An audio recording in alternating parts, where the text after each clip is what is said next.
Let me just get locked in here with you guys. There we go.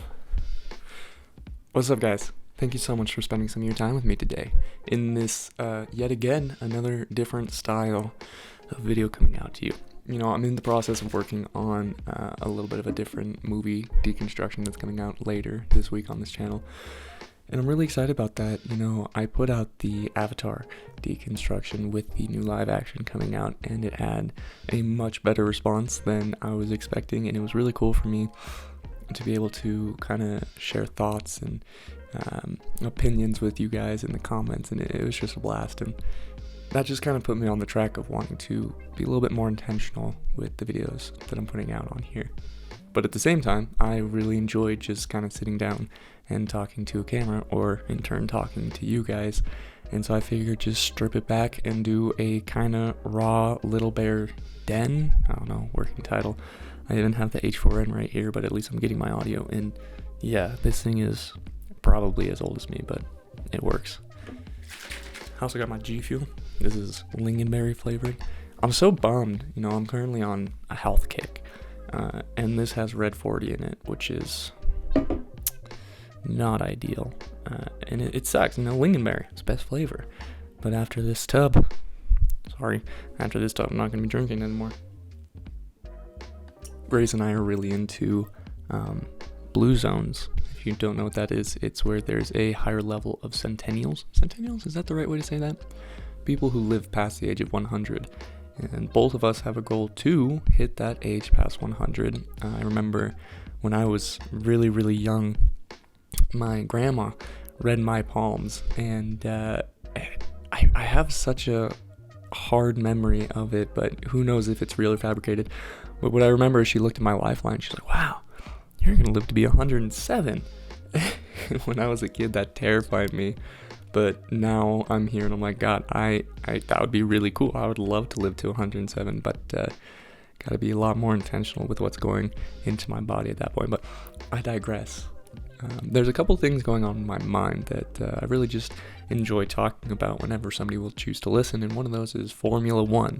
Woohoo! So last weekend we had the first Grand Prix of the season in Bahrain, and it was a lot of fun for me personally. It was my I'm not 21. It was my 25th birthday. I got to open up the day by watching Max Verstappen win with a 30-second lead, and then a Red Bull 1-2. And one thought that I had about that is, you know, we see Hamilton, right? And he's kind of in the midfield battle at this point. I have a theory that he's, at this point, not the most confident midfield driver, right? That's where all the action is, and he's so used to being at the top of the pack and leading it that it just seems like he's struggling when he's in that position. And you can't really say that it's the car, because we see George Russell, who came in with a second place. And so, you know, just an interesting thought. I'm going to throw it out there. If anybody has opinions on that, I'd love to chat with you about it. Another interesting thing that we saw in Bahrain, not as much interesting as just I like to see it, is so I really, you know, if I were to give you my top three teams, it is Red Bull, and then McLaren, and Aston Martin. And obviously we saw all three of those performing pretty well, but Aston Martin specifically, I'm extremely excited for this year. But I do want to point out one joke that I saw online where, you know, we have silly season coming up, so many drivers without a contract, and there, you know, there's this F1 reporter going through, you know, this guy doesn't have a contract, and he got to Lance Stroll, and he's like, yeah, and he currently doesn't have a contract, but I think we know where he's going to be going. And for those of you who don't know, Lance Stroll is the son of Lawrence Stroll, who is the current owner of Aston Martin. This past week, I also had a friend talk to me about, do you guys remember the 13 kids who were trapped in a cave in Malaysia back in, was it 2017, 2018 maybe? It was a pretty big global news situation that was going on, and I even remember in the time after they had gotten them out of the cave, I was just, everybody was like, okay, cool, they're out, let's move on. But nobody ever talked about how they got them out of the cave. So my buddy brought to my attention a movie called 13 Lives, and it has Viggo Mortensen, Aragorn from Lord of the Rings, he's in it. Basically, they show the situation of the children getting stuck in the cave, monsoon season hitting, it flooding, and the efforts that they took to rescue them. And I remember when we got to the place, I'm not going to give spoilers in case you don't know, when we got to the place where they made the decision of how they were going to get these kids out, I was shocked because that was never talked about. Nobody, no news, no country, nobody was explaining how they got these kids out. I think if I were to think back, my assumption would be that they threw masks on them and swam them through. But in this movie, they show very fast that they had an adult who they had to do that with, and he started panicking instantly. And so it starts making you think, well, then how did 13 children go through a 6.5-hour dive? Guys, if you don't know what happened or haven't seen that movie, I highly recommend it because it's shocking. Kind of. See, that's where I'm... In an effort to save these kids' life, I feel like they had to do what they had to do. So the efforts proved successful, but the means were a little questionable. But I'll let you guys, if you know what happened, we can debate that a little bit, or if not, definitely check it out because it's not what you think on how they got them out. Gotta refuel.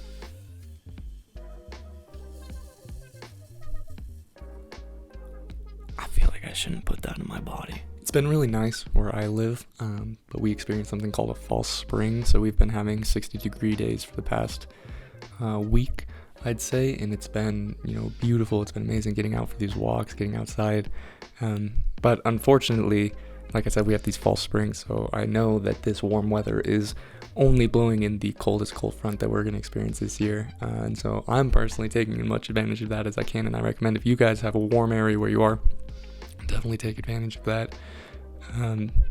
There's a benefit to just getting outside and even getting 10 minutes of sunshine on your face. It's nature's coffee. It's gonna make you boost up in your dopamine. You're gonna feel better. You're gonna start regulating your heartbeat to your breath. And oh shoot, it's too early in the morning. I can't think of the word right now. It's gonna bug me when I upload this, but it's extremely valuable to get your legs moving and to get some sun on your face. And, if you're somebody who gets some blocks in your brain or a little bit brain foggy, it's the easiest way to just push that out and get everything functioning again. I'm actually about to go do that right now. Maybe I should have filmed this afterward, but whatever. We're close. We're friends. You guys can see me when I'm a little bit tired. The last thing that I think I'm going to hit on is cats. I don't know who out there is a cat person, but I am a first-time cat owner, and though I love it, I have a couple questions. One of them being, my cats are 1 month apart in age, but for some reason, Raya, the 1 month older cat, is about 12 pounds or more. She's kind of a bigger gal, and then Mavis, our little one, is tiny. She still looks like a 4-month-old kitten, and we feed her and she's just not getting bigger. And I had this thought, and this is where I need correction if I'm wrong, but we had Raya for about a month and a half before we brought Mavis into the family. And when we brought Mavis in, she came in, she only has 3 legs.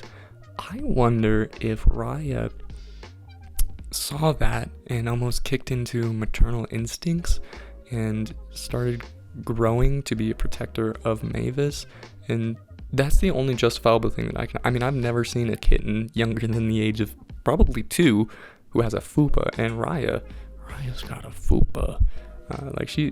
She looks like a full-blown cat. We'll have people come over to our house and they assume that she's 3 years old, and we're like, no, she's 9 months old. People are like, what? And we're kind of like, no, we don't know why she got so big. It happened literally right after we got Mavis.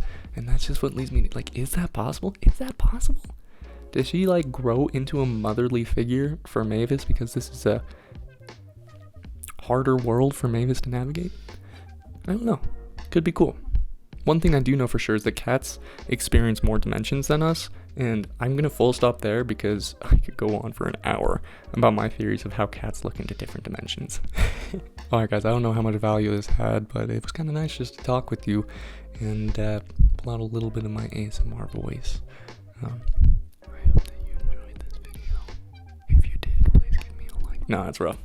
I hope that you guys enjoyed this. Thank you so much for spending some of your time with me. And if you did like this, go ahead and give me a like or shoot me a comment. I'll love to talk to you guys down there about what you thought or any opinions that you had. And well, I'll see you a little bit later on this week with a pretty fun movie deconstruction that I'm excited to get out to you. So take it easy, guys.